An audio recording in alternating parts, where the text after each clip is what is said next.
Welcome to my new Let's Play of Kirby and the Forgotten Land.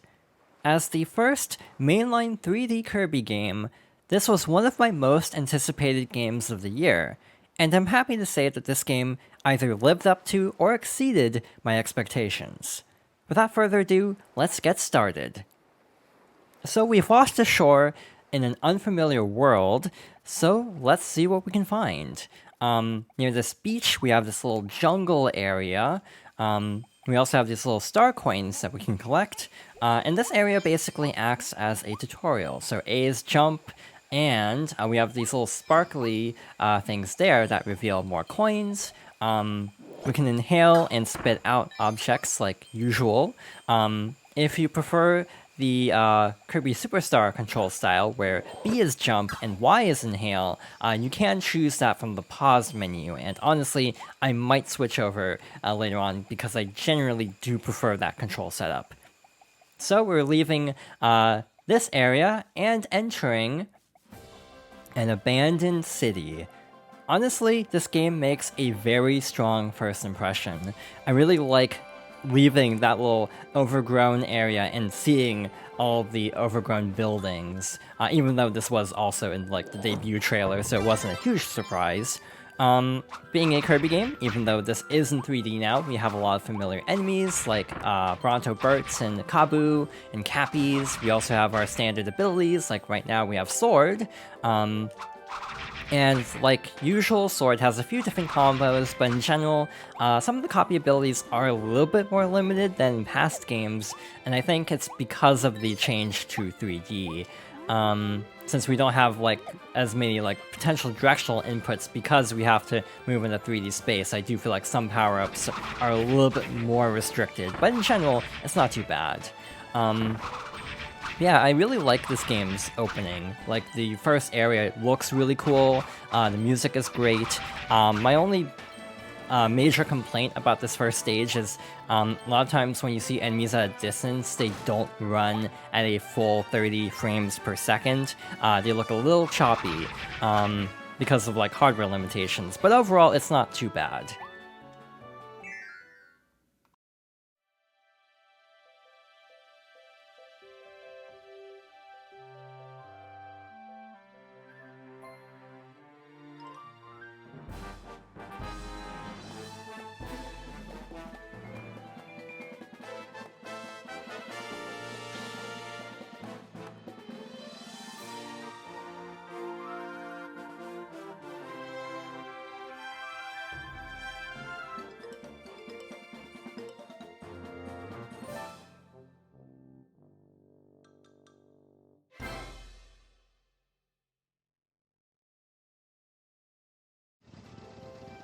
This is our introduction to the game's new gimmick, Mouthful Mode, where you can basically inhale different objects and take control of them.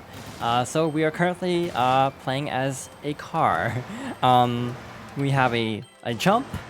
We obviously can't float in this form, but we also have this little turbo dash, which can be used to break through certain walls, like this one.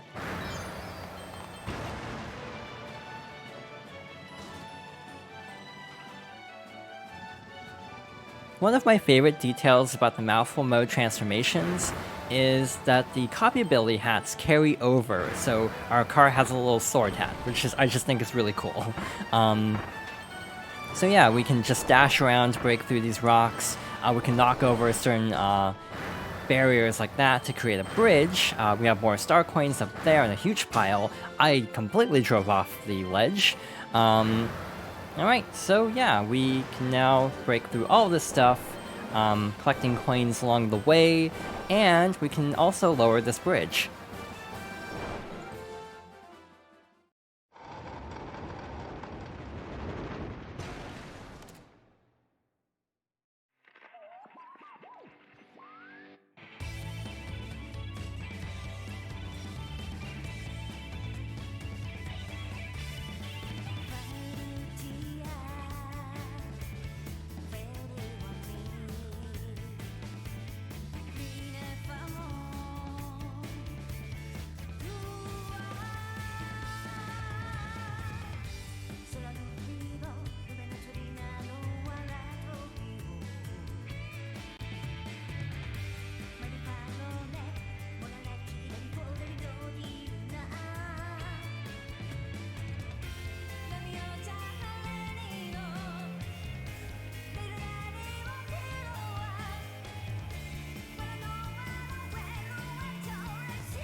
One interesting detail is that the full opening was not even in the demos, so even having played the demo, that was a big surprise to find out that this game actually has like an elaborate opening and a vocal theme.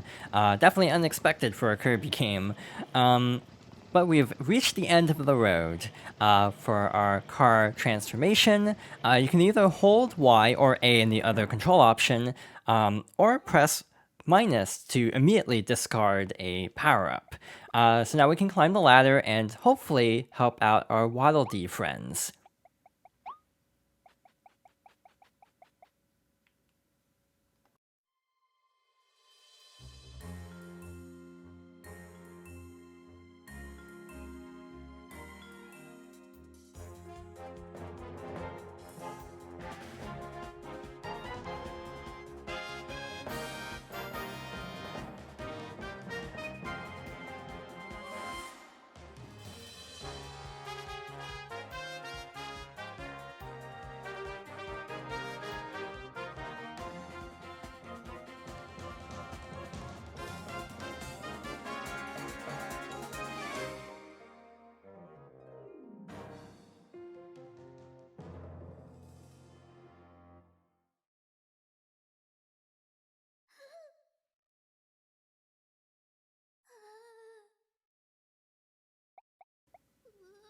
Looks like someone else has been captured along with the Wildies, so let's go help them.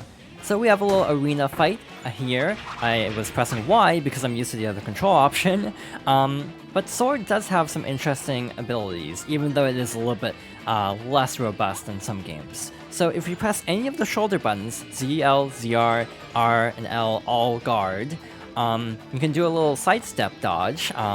If you time it well, it'll actually go into slow-mo like that. That applies to all power-ups, but Sword has a unique property where if you press the jump button while guarding, you'll do a little slide attack. If you press it again, you'll do an upward swing, and if you press B in midair, you'll do a downward slash. Not every power-up has this many options. Typically, Sword does have more moves, so it's not super surprising. But it's cool that a lot of abilities have translated relatively well into 3D. Alright, so we have defeated the last of our new enemies, so we can help whoever it is who is currently trapped.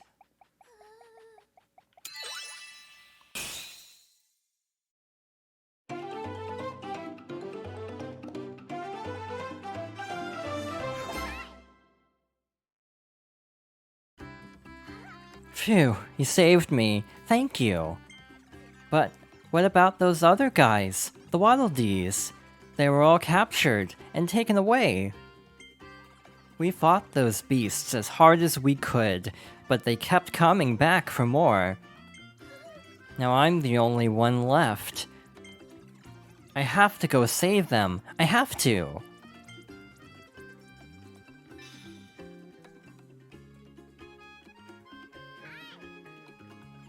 What? You'll help me save everyone?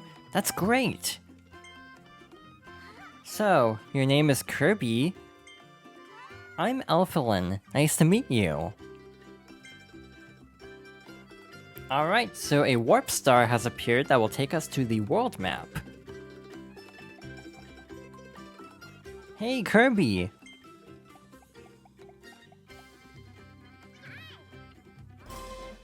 Co-op with 2 players. Select Play Co-op from the pause menu to have player 2 control Bandana Waddle Dee. Work together by playing together. Boy, am I glad to see you. I got pulled through that vortex over Planet Popstar too. If you ever want a second player to join you, just let me know. I'll always be ready.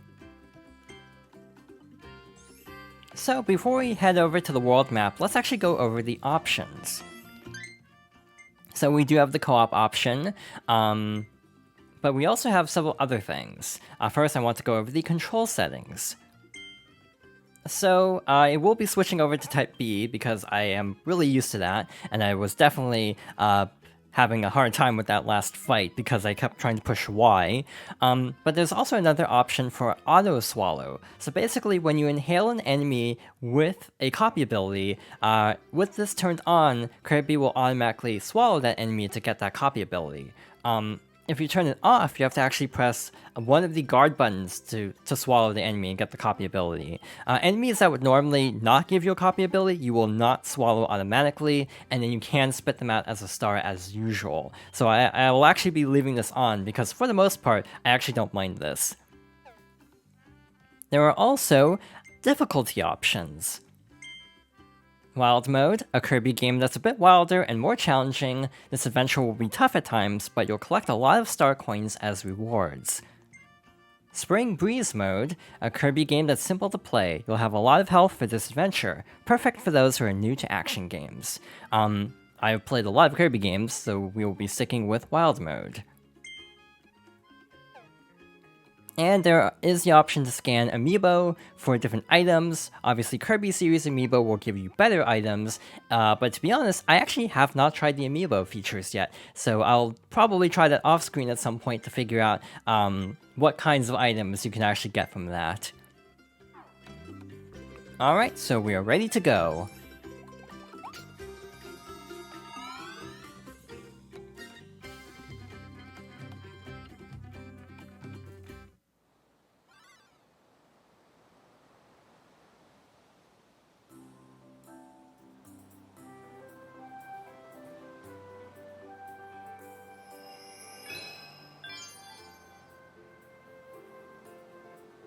Similar to Kirby Star Allies, we have a world map that we can actually explore. Come on, Kirby, let's go save those poor captured Waddle Dees.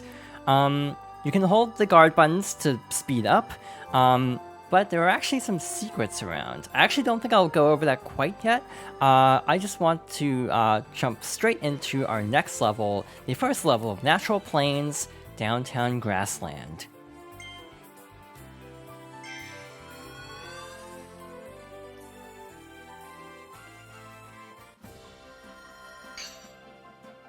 So this is our first full stage. The previous stage was technically like a tutorial level, essentially. But yeah, this is our first full stage, which has some differences. When we entered the stage, you might have noticed several objectives listed.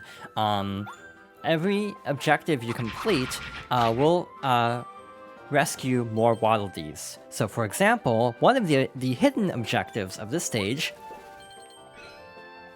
is to make 5 tulips bloom. There are 5 in the stage. I think there are 2 in this first area, so we have to keep a lookout for those. I actually want to swap over to a different ability, so I'm going to press minus to quickly drop the ability, and then switch over to Cutter Kirby. Cutter still has Final Cutter. You have to be close up to the enemy to use it, like so. This is actually one of the simpler abilities to begin with, so I feel like this one works really well in 3D. We have a little secret passage with another tulip. We can also hold Y to charge it up and actually hold it in place, which can actually deal damage against a stationary enemy, which is pretty cool. We have a lot of new enemy types, which is actually kind of nice, in addition to a lot of more traditional Kirby enemies. I almost feel like you have more of the traditional Kirby enemies in the first stage to kind of ease you into it, and then in this stage, you start seeing a lot more like original designs. So we have another Malfa mode transformation here. This is, if I'm not mistaken, Vending Mouth Kirby, so we are now a vending machine. We can basically launch soda cans to break these metal blocks that we would not be able to break otherwise, and also break this shutter, which is one of the optional objectives and also gives us a ton of coins. Sadly, like with the car, we can't exactly make that jump, so we have to ditch our little vending machine for now.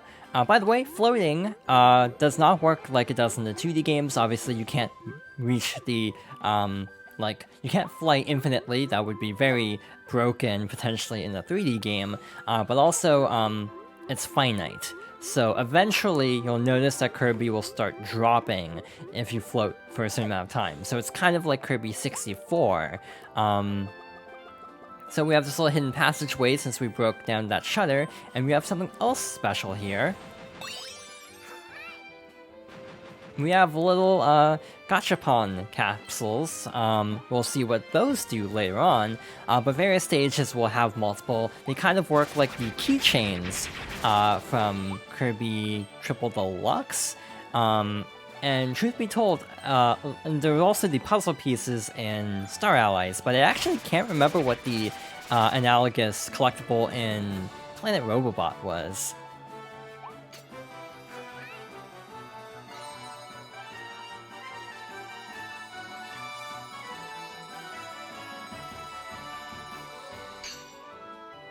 Alright, so the Warp Star took us to a new area.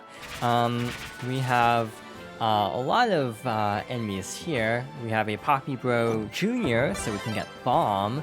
Bomb works very similar to other games. If you hold the button down, you will get a little targeting reticle.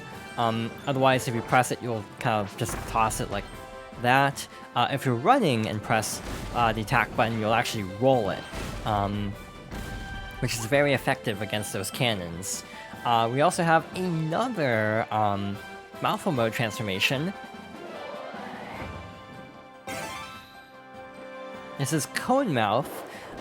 We can basically drop downwards and damage enemies and break metal blocks. One really cool detail is if you have a hat and use the attack, the hat will actually move out of the way, which makes sense because it has to like pierce through the ground, so the hat would actually like stop it potentially, depending on which transformation you have. So that's just a really specific attention to detail that I'm actually like really impressed by.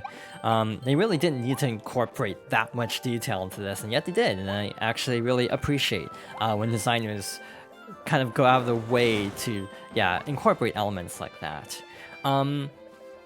Truth be told, I actually don't remember how many tulips are in this area. I want to say there might be one, but there might not be. Alright, so we can also break through these little cracked sections on the ground to find some more items, and very easily defeat enemies that are pretty tough. Like those charging enemies, normally we would not be able to defeat very easily. But with the cone, we're very easily able to get by most of the enemies. We also have this pipe here that we can break with the downward strike to reach this little balcony, right? The spewing water up to the balcony. So that is our third hidden objective. So basically, also another capsule. Basically, there are two fairly constant missions across each level, but there are also several that are, like, there are three specific ones. Looks like we found one of our Waddle Dee friends.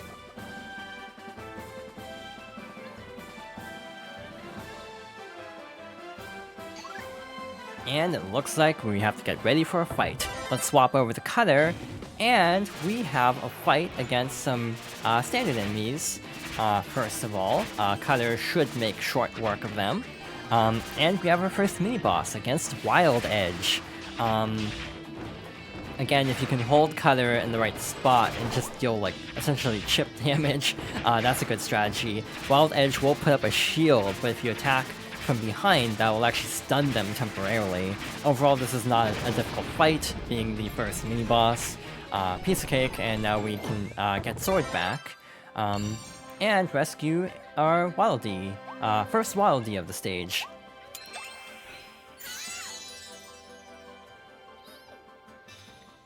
So each stage has a certain amount of Waddle Dees that are basically like the main collectible, but yeah, by completing missions, you'll also save more Waddle Dees.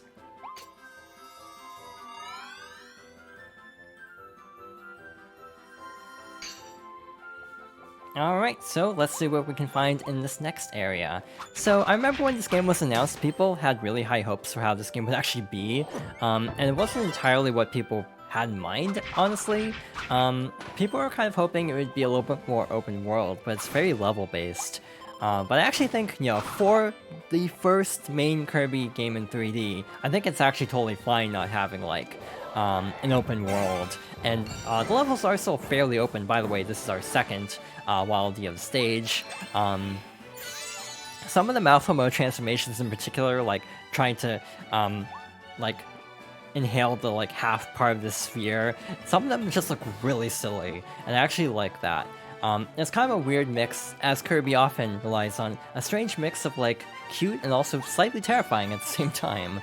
But yeah, it's more analogous to something like Super Mario 3D World, where you have these little like open 3D areas, so it's not like super open world, but it is a lot less linear than traditional Kirby games.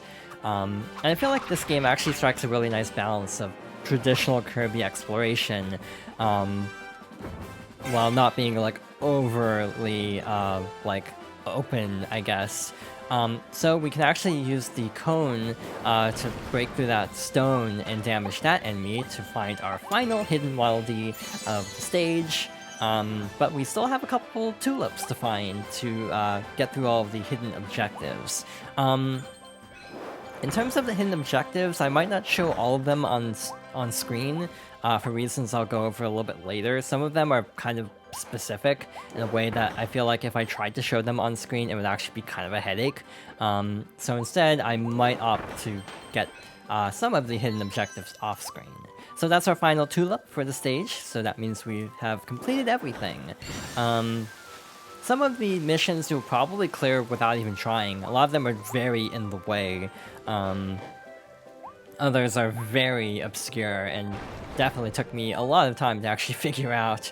We have a much larger enemy here. We can break this to give us a little bit of cover.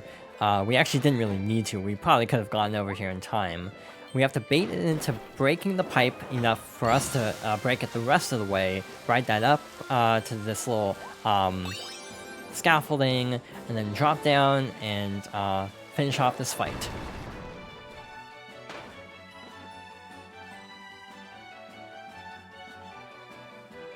So basically, these silver cages are just Waddle Dees that are collectibles. The gold cages mark the end of the stage.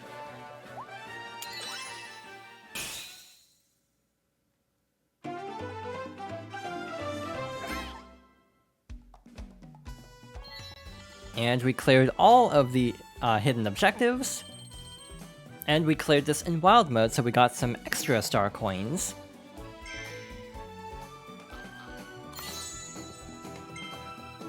So every capsule you collect contains a figure. Our first figure, fittingly, was Kirby. Kirby was pulled into a mysterious vortex that appeared in the sky over his home on planet Popstar. When he woke up, he was in a new world. Traveling through that vortex also gave Kirby a new and mysterious power. Let's see what it can do. Onward to adventure.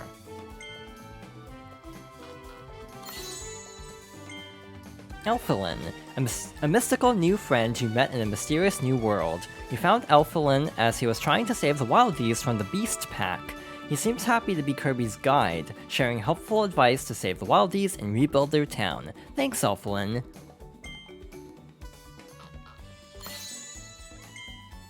Dome Mouth Kirby. Kirby gained the mysterious mouthful mode ability after he flew through that vortex. Now he can stuff an entire dome into his mouth. Wrap around one of these, then twist until it pops open. Think there's anything good inside? Only one way to find out.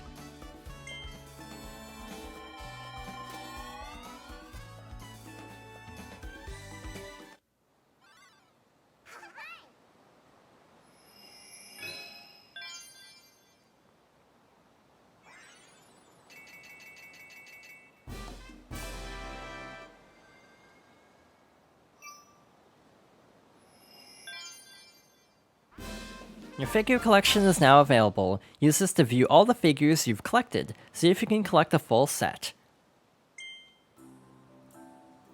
And with that, we've reached the end of the first full stage of Kirby and the Forgotten Land. We have quite a few stages to go, even within World 1. And we will be continuing to work through these stages next time. So thank you for watching, and I hope you'll join me next time for more Kirby and the Forgotten Land.